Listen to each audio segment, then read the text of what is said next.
Mr. Speaker, we're talking about a cover-up involving a large group in the office of the Prime Minister of Canada. Mr. Speaker, the Prime Minister claims when Nigel Wright spoke to him on February 22nd, his Chief of Staff was seeking permission from Mike Duffy to pay back his expenses. Can the member explain, then, why Mike Duffy would need permission from the Prime Minister to pay back his own expenses? Yeah, good question. Parliamentary Secretary to the Prime Minister.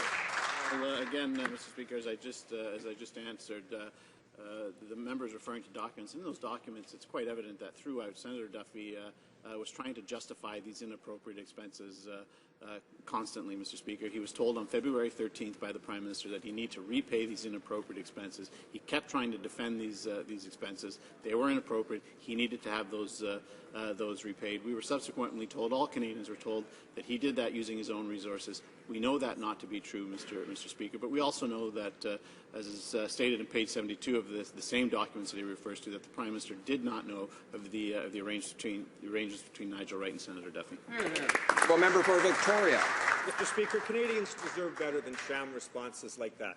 We're talking about improper expense claims, PMO orchestrated cover-up, whitewash of an audit, and a continuing police investigation. According to the RCMP, Senators Tkachuk and Gerstein tried to ensure the audit would go away. They knew an investigation into Mike Duffy's residence could raise additional trouble for the Conservatives. Was the Prime Minister aware of the problems surrounding Senator Duffy's residency? Parliamentary Secretary to the Prime Minister. So again, Mr. Speaker, on February 13th, the Prime Minister was very clear to Senator Duffy when he was approached by the Senator to try and justify his inappropriate expenses.